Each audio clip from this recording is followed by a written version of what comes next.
गद्यपाठ करते सुधारक कर्वे. लेखक डॉक्टर गिरीश गोपाळ देशपांडे. या पाठाचा साहित्य प्रकार आहे तो म्हणजे चरित्र. हे चरित्रात्मक लेखन आहे.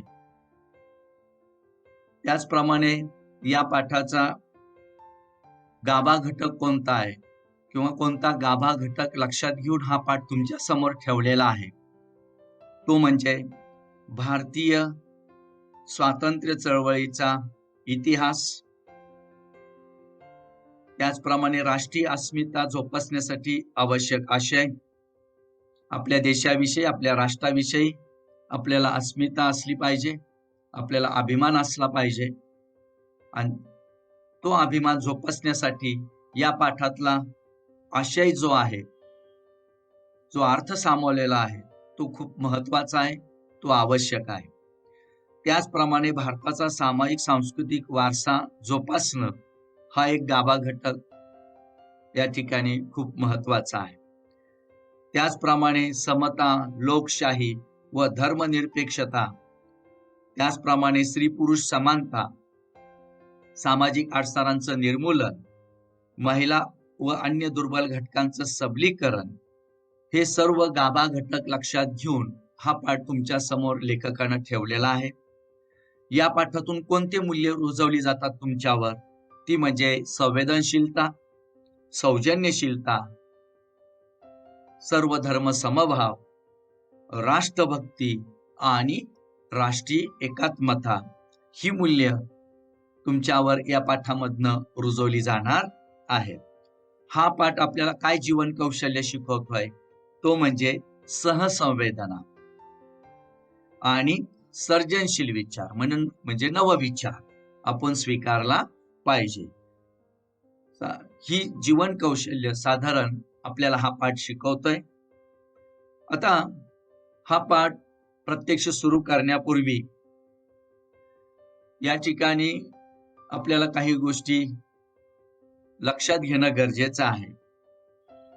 तुम्हाला माझा एक प्रश्न असा आहे की तुम्हाला माहित असलेल्या समाज सुधारकांची नावे सांगा. आता आपण अनेक समाज सुधारकांची नावं सांगू शकतो. आपण ती इतिहास या विषयामध्ये पण पाहिलेली आहेत. तर आपल्याला माहित असलेल्या समाज सुधारकांची नावं सांगा असं म्हटल्यानंतर आपल्या समोर येतात ते म्हणजे राजाराम मोहन रॉय, की ज्यांनी स्त्रियांच्या हक्काचे पहिले पुरस्कर्ते म्हणून त्यांच्याकडे पाहिलं जातं. त्यांनी सतीची चाल बंद केली, असे हे राजाराम मोहन रॉय. त्याचप्रमाणे आपल्या समोर नाव येतं ते म्हणजे महात्मा फुले आणि सावित्रीबाई फुले. या दोघा पती पत्नींनी स्त्री शिक्षण आणि अस्पृश्यता निवारणाचं महान कार्य केलेलं आहे. आज जे मुलांच्या बरोबरीनं मुलींना शिक्षण मिळतंय याचं सगळं श्रेय महात्मा फुले आणि सावित्रीबाई फुले यांना जातं. हे आपण इथं लक्षात घ्या. त्याचप्रमाणे आपल्या समोर नाव येतं ते म्हणजे न्यायमूर्ती महादेव गोविंद रानडे, ज्यांनी स्त्री शिक्षणाला महत्व दिलं.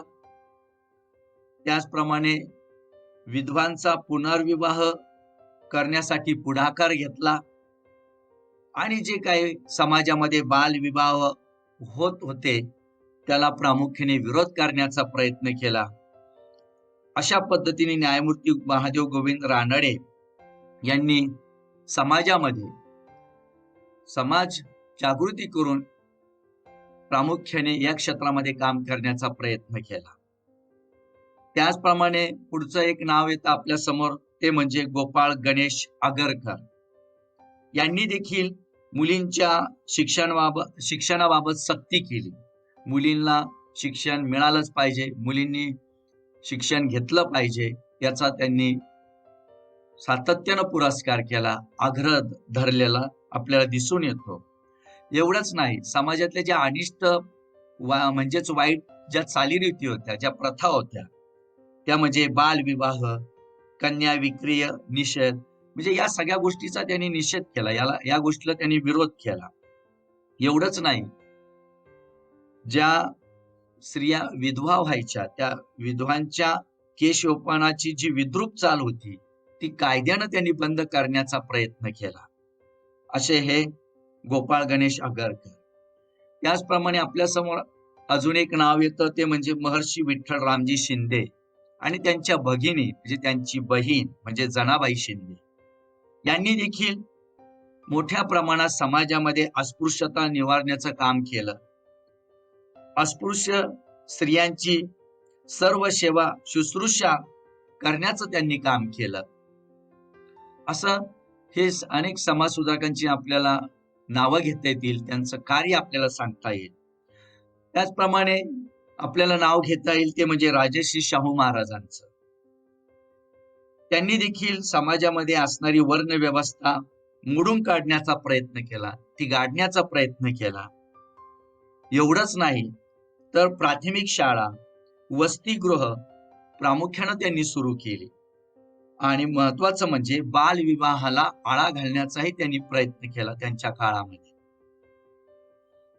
अशा पद्धतीने राजर्षी शाहू महाराजांनी या क्षेत्रामध्ये देखील मोठ्या प्रमाणात काम केलेलं आहे. त्याचप्रमाणे आपण नाव घेऊ शकतो ते म्हणजे संत गाडगेबाबांचं. हे लक्षात घ्या, यांनी देखील ज्या समाजातल्या अनिष्ट चालीरीती होत्या, ज्या प्रथा होत्या, समाजामध्ये जे अज्ञान होतं, जे जातीभेद मोठ्या प्रमाणात पाळले जायचे, या विरुद्ध मोठ्या प्रमाणात त्यांनी समाज जागृती केल्याचं आपल्याला दिसून येतं आणि स्वच्छतेचं महत्वही त्यांनी समाजाला पटवून दिलेलं आहे. हे आपण लक्षात घ्यायचंय. त्यानंतर आपण नाव घेऊ शकतो ते म्हणजे कर्मवीर भाऊराव पाटील. हे नाव तुम्ही नेहमी ऐकता. यांनी देखील आपण जे महाराष्ट्रामध्ये असणारी जी सगळ्यात मोठी शैक्षणिक संस्था आहे, रयत शिक्षण संस्था, याची स्थापना, याचे संस्थापक म्हणजे कर्मवीर भाऊराव पाटील. यांनी देखील बहुजन समाजासाठी शैक्षणिक चळवळ मोठ्या प्रमाणात उभी केली. आज आपण ते सगळं पाहतोय, त्याचा किती मोठा वटवृक्ष झालाय हे आपण या ठिकाणी लक्षात घेत आहोत.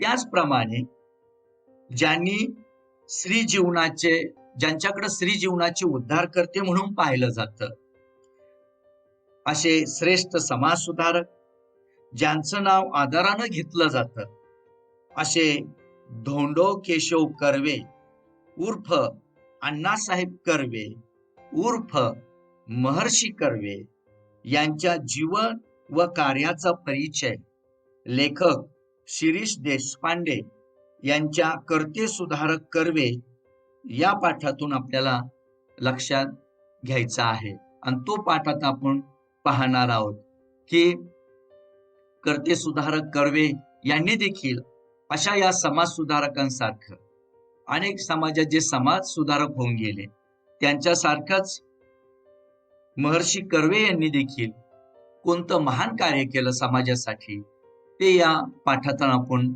लक्षात घेणार आहोत. त्याकडे आपल्याला लक्ष द्यायचं आहे. थोडक्यात आपण लेखकाचा परिचय लक्षात घेऊ.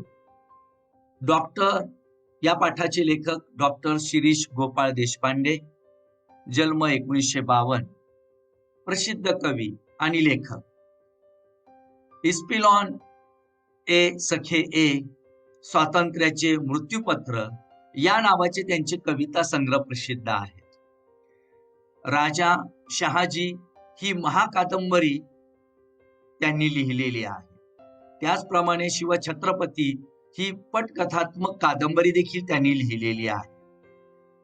तसेच अरण्यकांड, प्रचारक, पंचम स्तंभ, जन्मभूमी, पाताळ यंत्र या नावाच्या कादंबऱ्या देखील त्यांच्या प्रसिद्ध आहेत. शून्यपूर्ण हा एकांकिका संग्रह देखील त्यांचा प्रसिद्ध आहे. असे चौफर लेखन त्यांनी केलेलं आहे आणि ते सगळं प्रसिद्ध आहे. महाराष्ट्राबाहेर बडोदा येथील प्रादेशिक साहित्य संमेलनाचे तसेच वणी येथील 66व्या विदर्भ साहित्य संमेलनाचे ते अध्यक्ष राहिलेले आहेत. असा आपण त्यांचा थोडक्यात परिचय लक्षात घेतलेला आहे.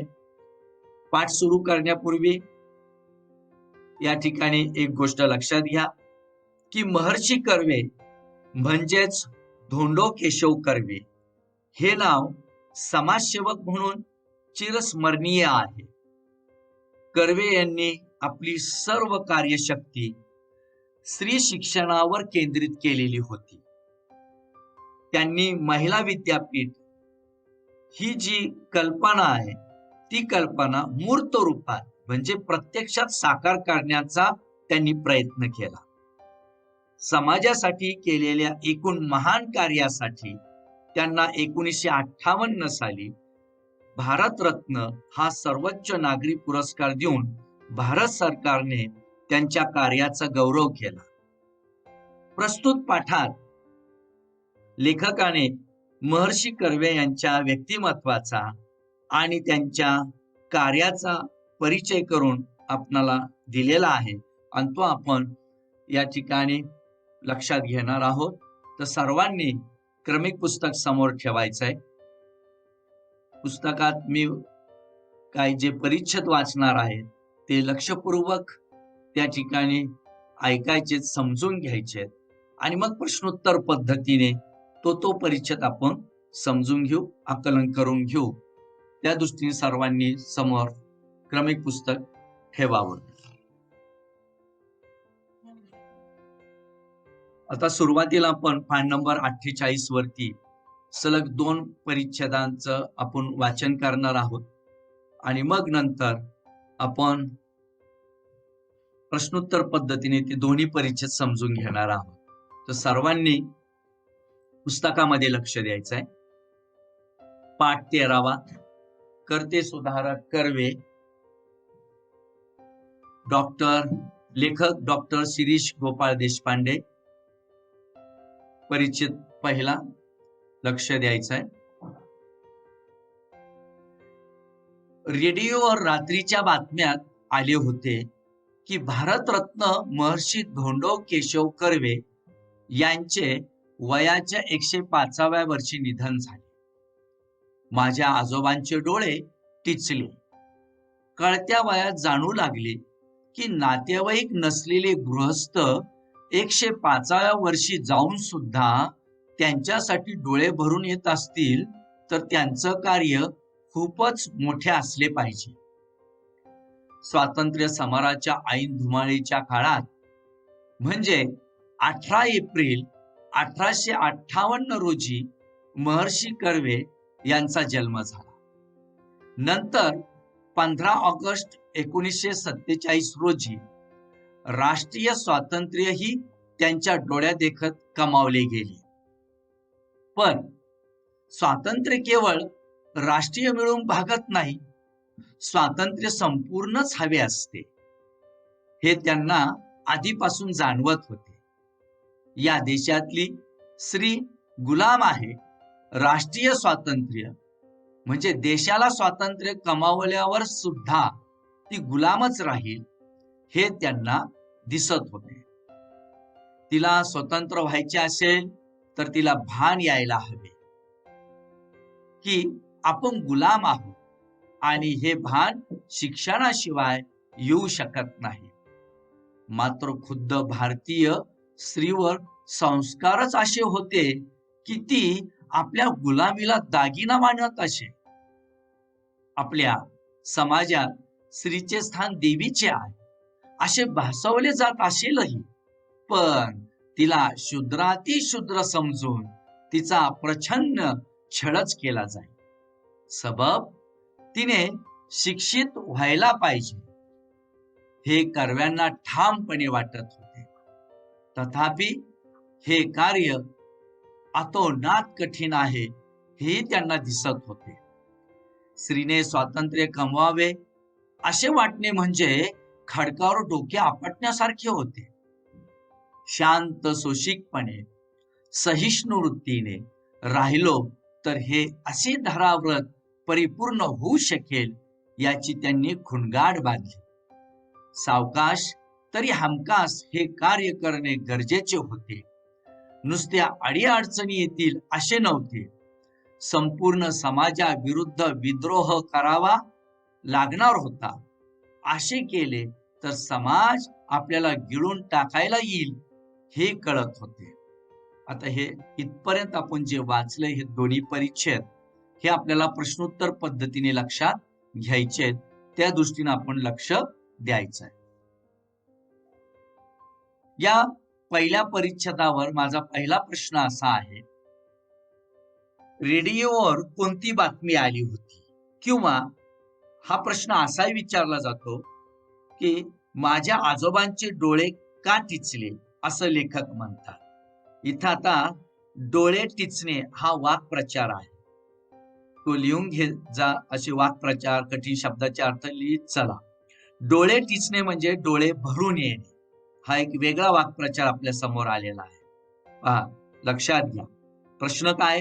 रेडिओवर कोणती बातमी आली होती? किंवा माझ्या आजोबांचे डोळे का टिचले असं लेखक म्हणतात. तर त्याचं उत्तर आपल्याला असं देता येईल, भारतरत्न महर्षी धोंडो केशव कर्वे यांचे वयाच्या 105व्या वर्षी निधन झाले. या बातमीनं लेखक म्हणतात की माझ्या आजोबांचे डोळे टिचले किंवा माझ्या आजोबांचे डोळे भरून आले किंवा रेडिओवर ही बातमी आली होती, असं या प्रश्नाचं उत्तर आपल्याला देता येईल. पुढचा प्रश्न असा आहे, पुढे कळत्या वयात, म्हणजे लेखकाला सांगायचंय की पुढे कळत्या वयात कोणती गोष्ट जाणवू लागली असं लेखक म्हणतात. तर त्यांना त्याचं उत्तर आपल्याला असं देता येईल. ते असं म्हणतात की दुरूनही नातेवाईक नसलेले हे गृहस्थ, म्हणजे धोंडो केशव कर्वे हे आमचे दुरून देखील, कुठून लांबून देखील अजिबात नातेवाईक नव्हते. आणि असे नातेवाईक नसलेले गृहस्थ 105व्या वर्षी जाऊन सुद्धा माझ्या आजोबांचे डोळे भरून आले. याचा अर्थ त्यांचं कार्य खरोखरच खूपच मोठं असलं पाहिजे. त्यांचं कार्य नक्कीच समाजासाठी महान असलं पाहिजे. हे मला पुढं कळत्या वयात जाणवू लागलं असं या ठिकाणी लेखक म्हणतात. आणि आपण महर्षी धोंडो केशव कर्वे यांचं जर कार्य थोडक्यात लक्षात घेतलं तर ते खरोखरच किती महान होतं हे तुमच्या लक्षात येईल. या पाठाच्या अनुषंगानं आपण पाहणारच आहोत, पण या प्रश्नाच्या अनुषंगानं थोडक्यात आपण त्यांचं कार्य लक्षात घेऊ. पहा, महर्षी धोंडो केशव कर्वे यांचा जन्म रत्नागिरी जिल्ह्यातील शेरावली या गावी त्यांचा जन्म झाला. हे त्यांचं जन्मगाव. मुंबईतील एल्फिन्स्टन या महाविद्यालयातून त्यांनी गणित विषयाची पदवी संपादन केली. त्यांनी गणित विषयाची पदवी मिळवली. पुण्यातील फर्ग्युसन महाविद्यालयात महर्षी धोंडो केशव कर्वे गणित विषयाचे प्रदीर्घ काळ प्राध्यापक म्हणून त्यांनी काम केलं. त्याचप्रमाणे स्त्रियांना गुलामगिरीतून मुक्त करणे हेच त्यांच्या आयुष्याचं ध्येय होतं. म्हणून त्यांनी हिंगणे स्त्री शिक्षण संस्थेची स्थापना केली आणि या संस्थेतूनच पुढे श्रीमती नाथीबाई दामोदर ठाकरसी महिला विद्यापीठ या विशाल संस्थेची निर्मिती झाली. आजही हे विद्यापीठ, कोणतं विद्यापीठ? श्रीमती नाथीबाई दामोदर ठाकरसी महिला विद्यापीठ, त्यालाच आपण SNDT विद्यापीठ म्हणतो. पहा, आणि मुलींच्या शिक्षणासाठी खूप मोठं काम या विद्यापीठानं केलेलं आहे आणि ते आज तागायतपर्यंत चालू आहे. हे आपण इथं लक्षात घ्यायचंय.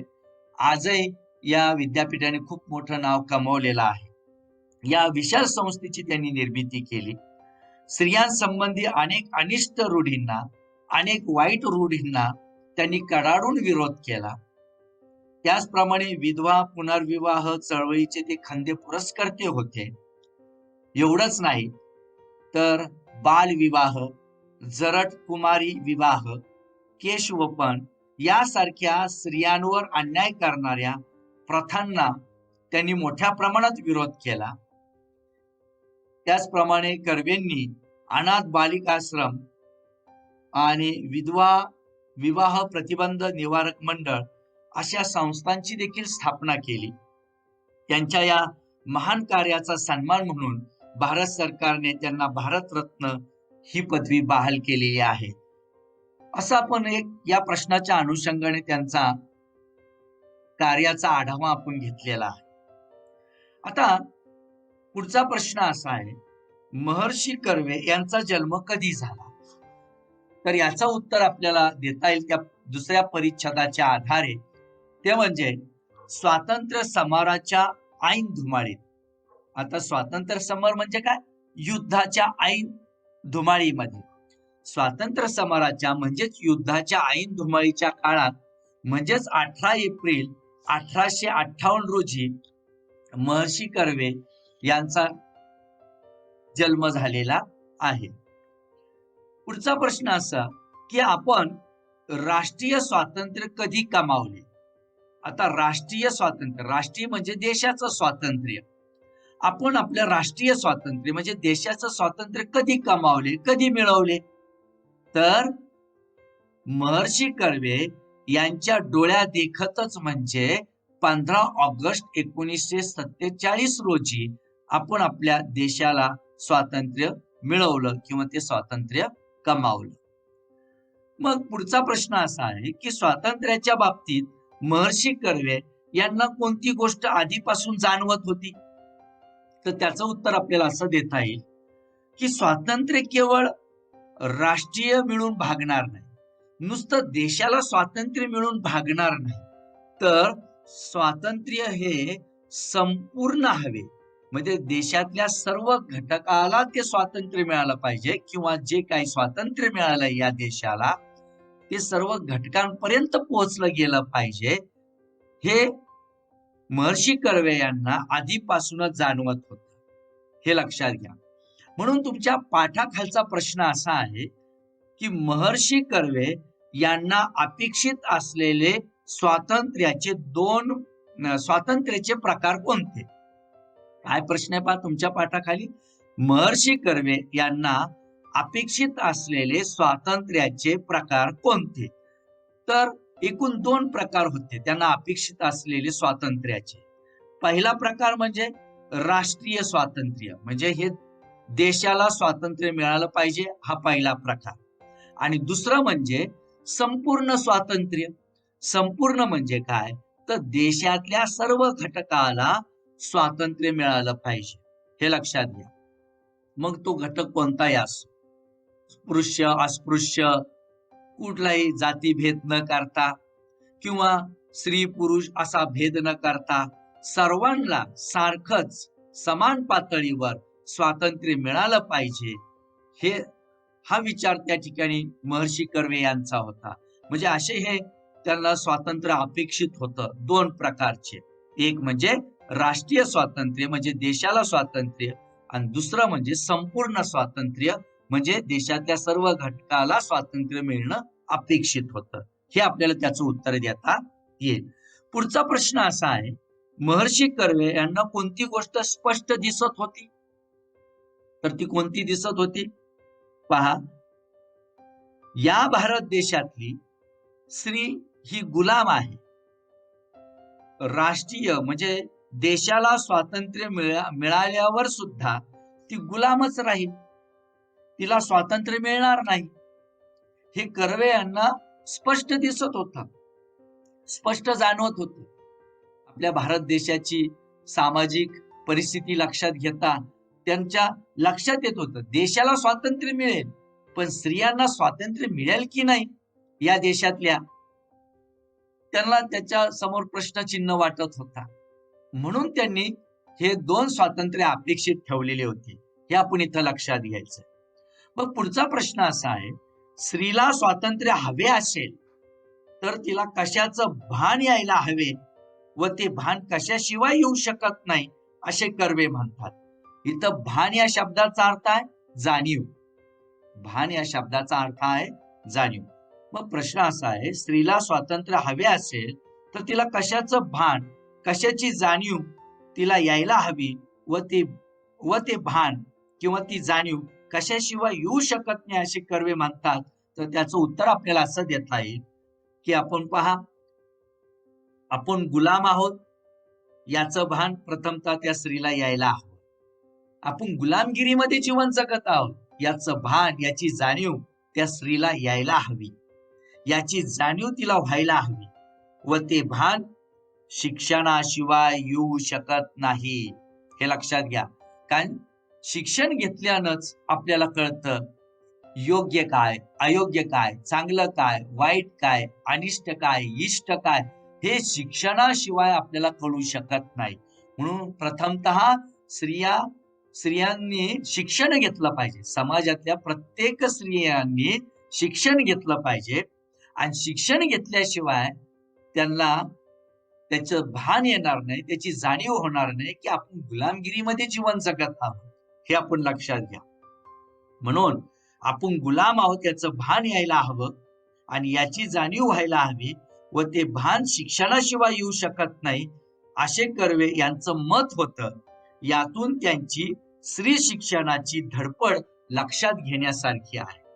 हा भाग आपण इथं लक्षात घेण्यासारखा आहे. त्यानंतर पुढचा प्रश्न असा या परिच्छेदावर, खुद्द भारतीय स्त्रीवर पुरुषी संस्कृतीचे कोणते संस्कार होते?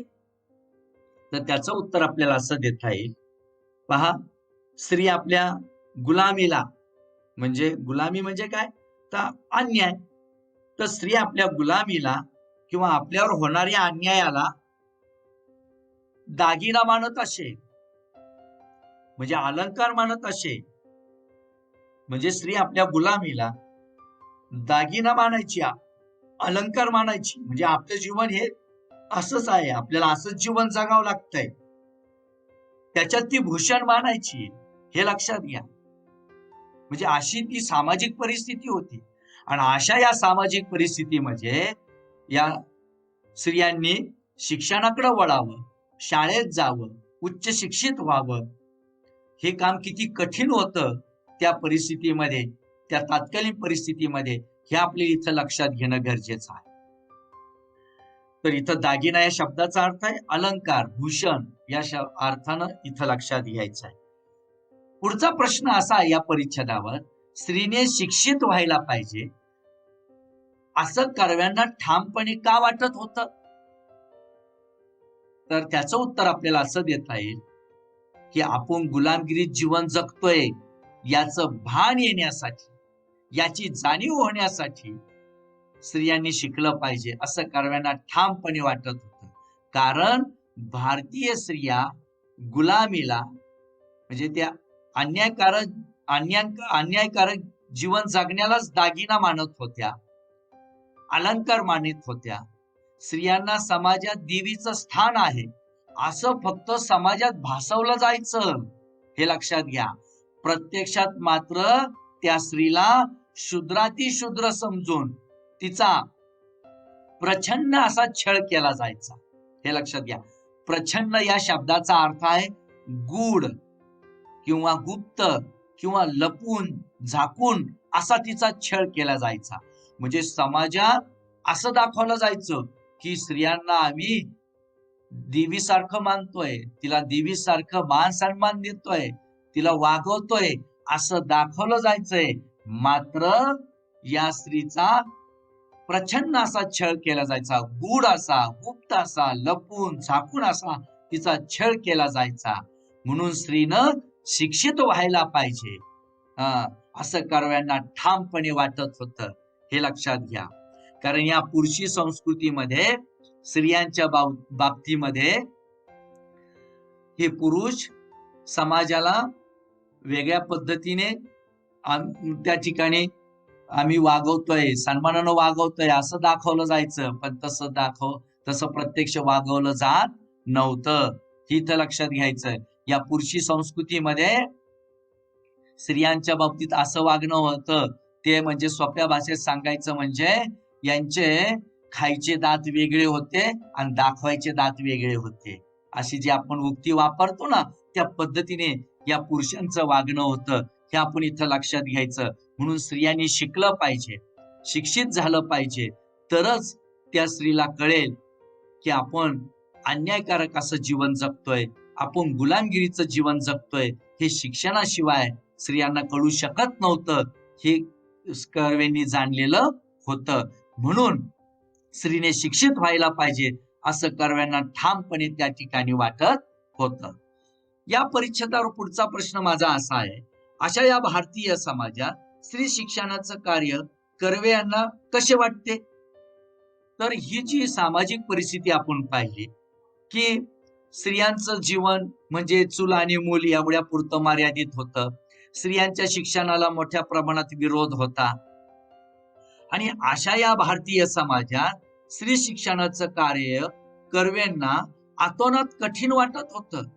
परंतु तरीही ते आपल्या ध्येयापासून विचलित झाले नाहीत. त्यांनी जे ध्येय हातामध्ये घेतलं होतं स्त्री शिक्षणाचं, ती किती अडथळे येऊ द्या, किती संकट येऊ द्या, आपण ते पूर्णत्वाला न्यायचं, पुढे घेऊन जायचं. ते विचलित झाले नाहीत. पुढचा प्रश्न असा आहे, स्त्रीने स्वातंत्र्य मिळविणे हे कशासारखं वाटत होतं कर्वेंना? तर ते कर्वेंना असं वाटत होतं की खडकावर डोके आपटण्यासारखं वाटत होतं. हे लक्षात घ्या. पहा, सामाजिक परिस्थिती तात्कालीन लक्षात घेतली तर स्त्रियांच्या शिक्षणाबाबत मोठ्या प्रमाणात उदासीनता होती समाजामध्ये. स्त्रियांना शिक्षण मिळू द्यायचं नाही, त्यांना चूल आणि मूल एवढ्या पुरतं मर्यादित ठेवायचं, असं ही समाजातली परिस्थिती होती. आणि कर्वेंनी तर ठरवलं होतं की स्त्रियांना शिक्षण द्यायचं, शिक्षणाशिवाय त्यांना त्यांच्या जीवनाचं भान यायचं नाही, ती जाणीव व्हायची नाही. आणि अशा समाजामध्ये स्त्री शिक्षणाचं कार्य हाती घेणं म्हणजे कर्वे यांना असं वाटायचं की आपण खडकावर डोके आपटण्यासारखं आहे. हे लक्षात घ्या. म्हणजे आपण पुढे जायचो, खडकावर डोकं आपटणं म्हणजे काय, आपलं डोकं फोडून घेण्यासारखंच होतं. हे लक्षात घ्या. हे ते जाणत होते, पण तरी देखील त्यांनी ते कार्य त्या ठिकाणी पुढे नेण्याचा प्रयत्न केला किंवा त्या कार्यापासून ते विचलित झाले नाही.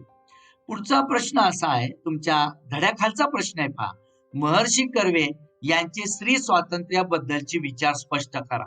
म्हणजे आता जे आपण 2 परिच्छेद आपण जे वाचलेत आणि आता आपण जे प्रश्नोत्तर पद्धतीने आपण जे हा परिच्छेद समजून घेतलेत आणि तुम्ही जे आकलन केलं असेल, हे जे तुम्ही ऐकलंय याचाच गोषवारा जे तुम्ही समजून घेऊन याचं उत्तर तुम्ही तयार करू शकता. याच्या पलीकडे दुसरं काही उत्तर याचं होऊ शकत नाही. काय प्रश्न आहे? महर्षी कर्वे यांचे स्त्री स्वातंत्र्याबद्दलचे विचार स्पष्ट करा. हे जे मी काय बोललोय तेच तुम्ही लक्षात घ्यायचं आणि तुम्ही त्याचं उत्तर मांडू शकता. तुम्हाला त्या प्रश्नाचं उत्तर लिहायला काही अडचण येणार नाही. पुढचा प्रश्न असा आहे, या भारतीय समाजात स्त्रियांना स्वातंत्र्य मिळवून देणे हे कोणत्या व्रतासारखे होते? तर त्याचं उत्तर आपल्याला असं देता येईल त्या पाठाच्या आधारे, तर अशी धरा व्रतासारखे होते. भारतीय समाजात स्त्रियांना स्वातंत्र्य मिळवून देणं हे अशी धरा व्रतासारखे होते. मग अशी धरा व्रत म्हणजे काय? तर अतिशय कठीण व्रत, अतिशय खडतर व्रत. आता अशी धरा व्रत म्हणजे काय, याचा शब्दाचा अर्थ नीट लक्षात घ्या. अशी धारा व्रत म्हणजे तलवारीच्या धारेवरून चालण्या इतके. आता तलवारीला किती धार असते आपल्याला माहित आहे. तर तलवारीच्या धारेवरून चालण्या इतके कठीण व्रत म्हणजेच अतिशय खडतर व्रत. आणि असं हे व्रत कसं होतं, कोणतं होतं? भारतीय समाजात स्त्रियांना स्वातंत्र्य मिळवून देणं हे या अशा व्रतासारखं आहे, तलवारीच्या धारेवरून चालण्यासारखं आहे. ते अतिशय खडतर असा व्रत आहे. हे या ठिकाणी कर्वेंनी सांगण्याचा प्रयत्न केला. मग पुढचा प्रश्न असा आहे, हे अशी धरा व्रत कधी परिपूर्ण होऊ शकेल असे कर्व्यांना वाटते? जेव्हा आपण हे जे कार्य हातामध्ये घेतलंय स्त्री शिक्षणाचं, स्त्रियांना शिक्षण मिळालं पाहिजे, हे जे कार्य हातामध्ये घेतलंय हे कार्य अतिशय शांतपणे, सोशिकपणे, सहिष्णू वृत्तीनं म्हणजे सहनशील वृत्तीनं आपण हे काम जर करत राहिलो तर नक्कीच हे कठीण वाटणारं व्रत आपण ते पूर्णत्वाला घेऊन जाऊ शकतो, असं कर्व्यांना ठाम असा विश्वास होता. तरीही पुढचा प्रश्न असा, तरीही कर्वे यांनी कोणती खुणगाड बांधली होती? त्याला माहित होतं स्त्रियांना शिक्षण देणं हे अतिशय कठीण आहे. तरी देखील कर्वेंनी कोणती खुणगाड बांधली होती की स्त्रियांना स्वातंत्र्य मिळवून देण्याची त्यांनी खुणगाड बांधली होती. खुणगाड बांधणे हा एक वाक्प्रचार या ठिकाणी आलेला आहे. त्याचा अर्थ आपल्याला त्या वाक्प्रचाराचा देता येईल, तो म्हणजे मनाचा निश्चय करणं. कितीही एखादं ध्येय आपण समोर ठेवलंय किंवा एखादं कार्य आपल्याला पूर्णत्वाला न्यायचंय, कितीही अडचणी येऊ द्या, कितीही अडथळे येऊ द्या, कितीही संकट येऊ द्या, त्यावर मात करून आपण ते पूर्णत्वाला न्यायचंय. त्या पद्धतीने कर्वे यांनी स्त्रियांना स्वातंत्र्य मिळवून देण्याची जी खुणगाड बांधली होती, म्हणजेच मनाचा त्यांनी निश्चय केला होता, हे कार्य कर्वे यांना अतिशय सावकाश पण हमखासपणे करणं गरजेचं होतं आणि ते करणार होते, हे त्याच्यातून लक्षात येत आहे. पुढचा प्रश्न असा आहे, भारतीय समाजात स्त्रियांना स्वातंत्र्य मिळवून देताना कोणते प्रश्न उभे राहणार होते असे कर्वे म्हणतात? तर त्याचं उत्तर आपल्याला असं देता येईल की भारतीय समाजात नुसत्या अडीअडचणी येतील असं नाही स्त्रियांना शिक्षण देण्याच्या बाबतीत, तर संपूर्ण समाजाविरुद्ध विद्रोह करावा लागणार होता, हे लक्षात घ्या. कारण समाज स्त्रियांच्या शिक्षणाच्या बाजूने नव्हता. म्हणजे कर्व्यांना प्रवाहाच्या विरुद्ध पोहायचं होतं, हे लक्षात घ्या. कारण समाज स्त्रियांच्या शिक्षणाच्या विरुद्ध होता. म्हणजे भारतीय समाजात नुसत्या अडीअडचणी येतील असं नव्हतं स्त्रियांच्या शिक्षणाबाबतीत, तर संपूर्ण समाजाविरुद्ध कर्व्यांना विद्रोह करावा लागणार होता. विद्रोह म्हणजे काय? बंड करावे लागणार होते, लढा उभा करावा लागणार होता समाजाच्या विरुद्ध, हे लक्षात घ्या. त्यामुळं कर्व्यांना कोणती गोष्ट कळत होती? त्यांना ही गोष्ट कळत होती, आपण स्त्रियांना स्वातंत्र्य मिळवून देण्याचा लढा उभारल्यानं समाज आपल्याला गिळून टाकायलाही मागं पुढं पाहणार नाही, हे कर्व्यांना कळत होतं, हे लक्षात घ्या. एवढी सोपी गोष्ट नव्हती, पण तरी देखील ते विचलित झाले नाहीत. तुमच्या पाठाखाली स्वमतावर आधारित यावर प्रश्न आहे. काय प्रश्न आहे? स्त्रियांनी शिकणे अत्यंत गरजेचे आहे, या विधानामागील अण्णांचा दृष्टिकोन स्पष्ट करा. आता मी जे काय आपण बोललोय, जे पाहिलंय, हेच त्याचं उत्तर तुम्ही तुमच्या भाषेमध्ये तुमच्या विचारानुसार स्वमतानुसार तुम्ही मांडू शकता. या प्रश्नाचं उत्तर लिहायला देखील काही अडचण येणार नाही. अशा पद्धतीने हे 2 परिच्छेद आपण पाहिलेत, लक्षात घेतलेत. आता आपण पुढच्या परिच्छेदाकडे वळणार आहोत. लक्षात घ्या, क्रमिक पुस्तकात लक्ष द्या.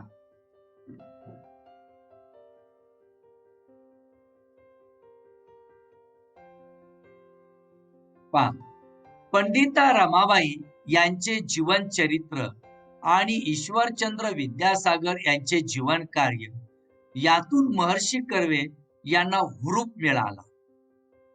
ईश्वरचंद्रांनी पोथ्यांचा पिट्टा पाडून विधवा विवाह होऊ शकतो हे दाखवून दिले. स्वतः विधवेशी विवाह करून कर्व्यांनी त्याचा वस्तुपाठ घालून दिला. सुरुवात त्यांनी स्वतःपासून केली, म्हणून त्यांना बोलायची कोणास सोय उरली नाही.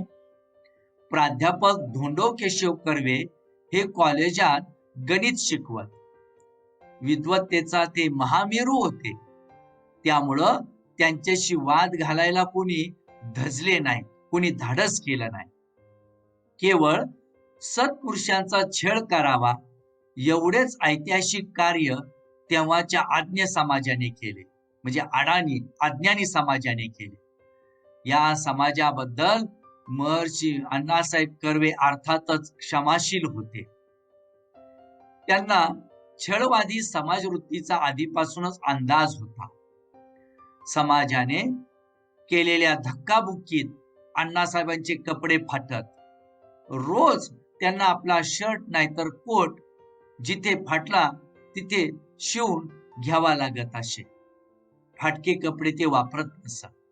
गावातील सुशिक्षित समजल्या गेलेल्या लोकांनी ससे होलपाट चालवली तरी कर्व्यांनी ना त्यांना शिव्या शाप दिले ना आपल्या कार्यातून कर्वे विचलित झाले. असे संत ज्ञानेश्वरांचाही जसे संत ज्ञानेश्वरांचाही छळ झाला होता, पण त्यांच्या साहित्यात ते कुठेही उमटले नाही.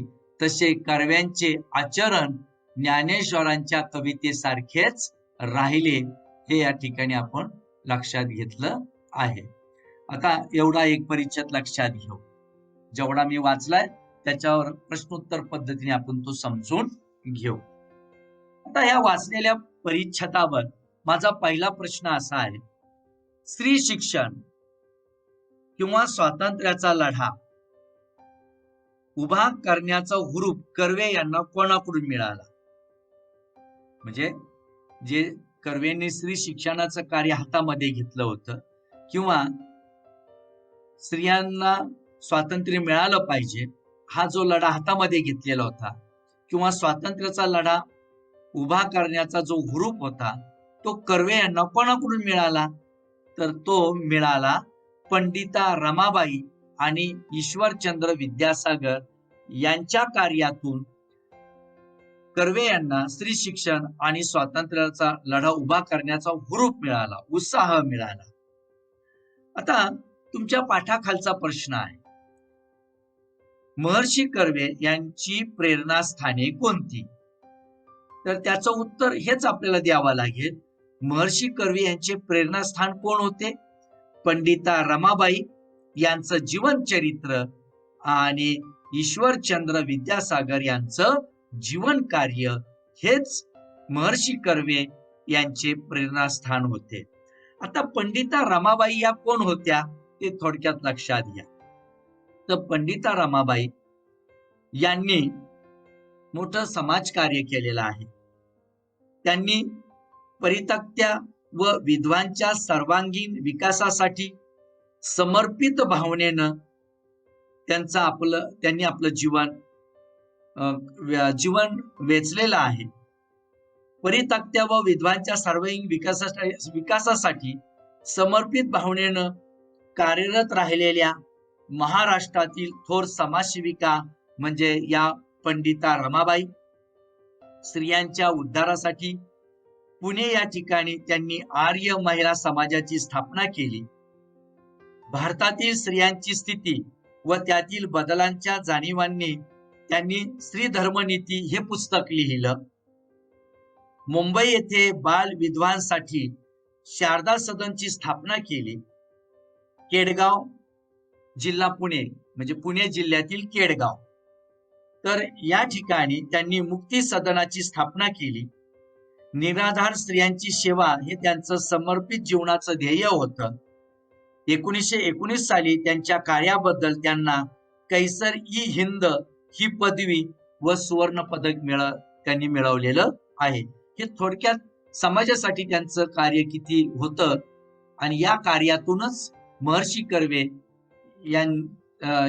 म्हणजे याच कार्यातून महर्षी कर्वे यांनी त्यांच्याकडून प्रेरणा घेतलेली आहे. दुसरे आहेत ईश्वरचंद्र विद्यासागर. हे देखील भारतातील थोर समाज सुधारक होते.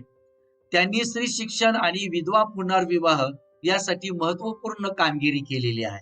अशा या पंडिता रमाबाई यांचं जीवन चरित्र आणि ईश्वरचंद्र विद्यासागर यांचं जीवन कार्य यांच्यातून हेच महर्षी कर्वे यांचे प्रेरणास्थान होते, हे आपण यातून लक्षात घ्यायचं आहे. त्यानंतर पुढचा प्रश्न असा आहे या परिच्छेदावर, ईश्वरचंद्रांनी कोणती गोष्ट दाखवून दिली? त्याचं उत्तर आपल्याला असं देता येईल, पोथ्यांचा पिट्टा पाडला. जे काही धार्मिक ग्रंथ होते ज्याच्यामध्ये जे काय लिहिलेलं होतं जाणून बुजून वगैरे लिहिण्याचा प्रयत्न असतो काही ठिकाणी, तर अशा या पोथ्यांचा पिट्टा पाडून विधवा विवाह होऊ शकतोय हे त्यांनी दाखवून दिलं, हे लक्षात घ्या. आणि ह्या ज्या अनिष्ट चालीरीती होत्या, ज्या प्रथा होत्या, त्या दूर करण्याचा त्यांनी प्रयत्न केला. त्याच्यामध्ये मोठ्या प्रमाणात पुढाकार घेतलेला आपल्याला दिसून येतो. तर पुढचा प्रश्न असा आहे, कर्व्यांनी कोणता वस्तुपाठ घालून दिला? आता हा वाक्प्रचार आहे, वस्तुपाठ घालून देणे. या वाक्प्रचाराचा अर्थ आहे आदर्श घालून देणे. लिहित चला. वेगळा हा वाक्प्रचार आहे, वस्तुपाठ घालून देणे म्हणजे आदर्श घालून दिले. तर कर्व्यांनी कोणता वस्तुपाठ घालून दिला होता, किंवा कर्व्यांनी कोणता आदर्श समाजाला घालून दिला होता? तर त्याचं उत्तर आपल्याला असं देता येईल, स्वतः कर्व्यांनी विधवेशी विवाह करून आदर्श असा वस्तुपाठ त्यांनी समाजाला घालून दिला होता. सुरुवात स्वतःपासून केल्यानं त्यांना समाजात बोलायची कोणाची सोय राहिलीच नाही. नाहीतर पहा, ते जर नुसते सांगत बसले असते की विधवा पुनर्विवाहाचा ते पुरस्कार करत बसले असते आणि त्यांनी त्या ठिकाणी समाजाला नुसतं सांगत बसले असते की विधवा विवाह करायला काही अडचण नाही, तर समाजाने त्यांना नावं ठेवली असती. त्यामुळं त्यांनी काय केलं, स्वतः विधवेशी विवाह केला, हे लक्षात घ्या. म्हणजे स्वतः तो आदर्श घालून दिला. त्यामुळे समाजाला बोलण्याची सोयच राहिली नाही. नाहीतर समाज म्हटला असता, लोका सांगे ब्रह्मज्ञान आपण कोरडे पाषाण, हे लक्षात घ्या. त्याच्यामुळे त्यांनी स्वतः विधवेशी विवाह केला, समाजाला तो आदर्श असा वस्तुपाठ घालून दिला. त्यामुळे समाज त्यांच्याकडे बोट दाखवू शकला नाही, हे आपण इथं लक्षात घ्यायचं आहे. त्यानंतर पुढचा प्रश्न असा आहे, प्राध्यापक धोंडो केशव कर्वे कॉलेजमध्ये कोणता विषय शिकवत? त्याचं उत्तर आपल्याला देता येईल, ते गणित विषय शिकवायचे. खूप हुशार होते, गणित विषयामध्ये त्यांचा हातखंड होता, हे लक्षात घ्या. गाढे अभ्यासक होते ते प्राध्यापक धोंडो केशव कर्वे. आणि त्या आपण पाहिलं तर फर्ग्युसन कॉलेजमध्ये त्यांनी गणित हा विषय दीर्घकाळ शिकवलेला आहे. पुढचा प्रश्न असा आहे, धोंडो केशव कर्वे कशाचे महामेरू होते? किंवा हा प्रश्न असा विचारला जातो, कर्व्यांशी वाद घालायला कोणी का धजत नव्हते? धजणे म्हणजे धाडस करणे.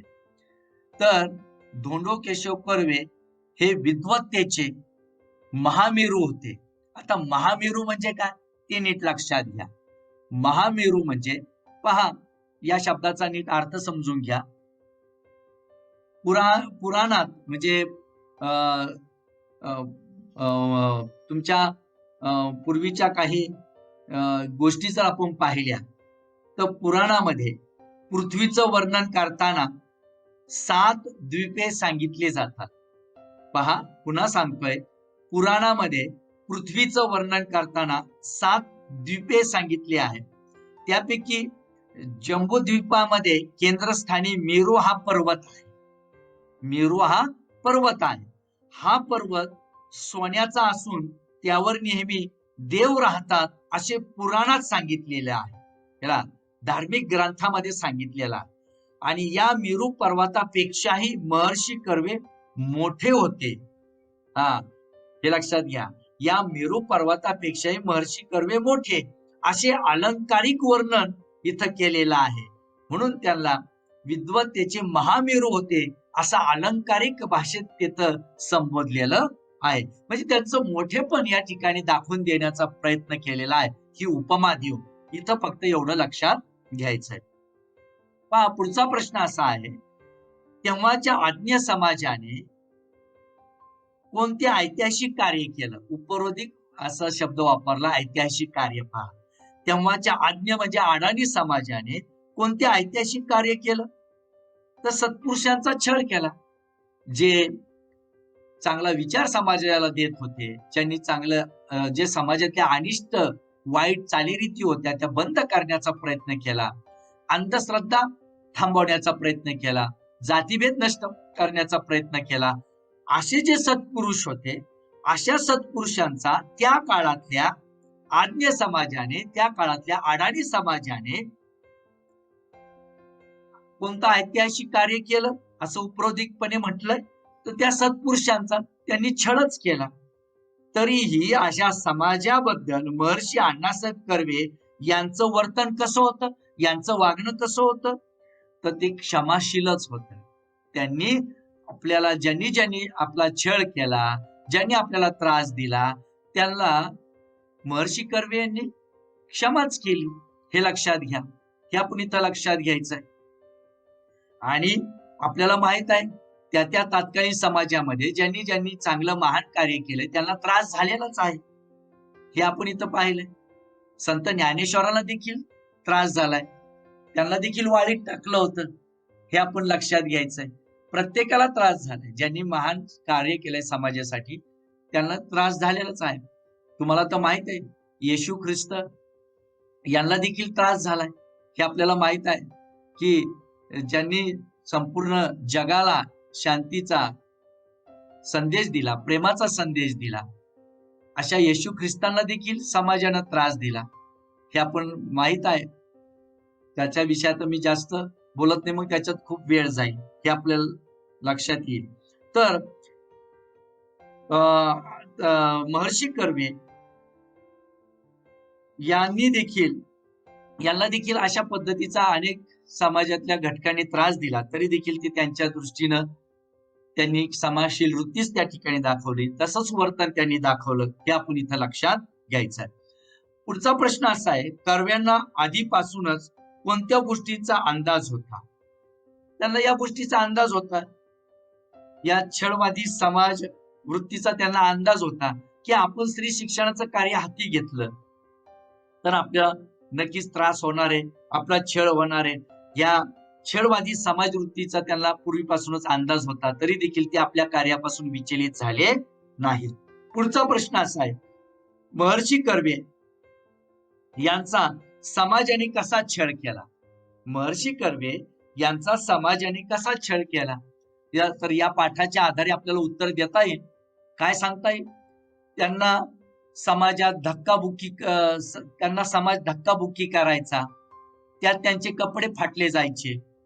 रोज त्यांना आपला शर्ट नाहीतर कोट जिथे फाटला तिथे तो शिवून घ्यावा लागत असे, कारण ते फाटलेले कपडे वापरत नसे. म्हणजे अशा पद्धतीने समाजाने त्यांना त्रास दिला, त्यांचा छळ केला. आपण पाहतोय की महात्मा फुले, सावित्रीबाई फुले यांचा देखील समाजानं छळ केला. मुलींना, स्त्रियांना शिक्षण देण्याच्या दृष्टिकोनातून आणि त्यांच्यावर दगड फेकले, त्यांच्यावर शेण फेकलं, हे आपण सगळं पाहतोय, वाचतोय, ऐकलंय हे सगळं. तसंच या ठिकाणी देखील महर्षी कर्वे यांना समाज धक्काबुक्की करायचा, त्यांचे कपडे फाडायचा, त्यात त्यांच्या धक्काबुक्की त्यांचे कपडे फाटले जायचे, रोज कपडे फाटले जायचे. शर्ट नाही तर कोट फाटला जायचा. जिथे तो कोट किंवा तो शर्ट फाटला तो त्यांना रोज शिवून घ्यावा लागायचा. अशा पद्धतीने त्यांना समाजाकडनं त्रास झालेला आहे.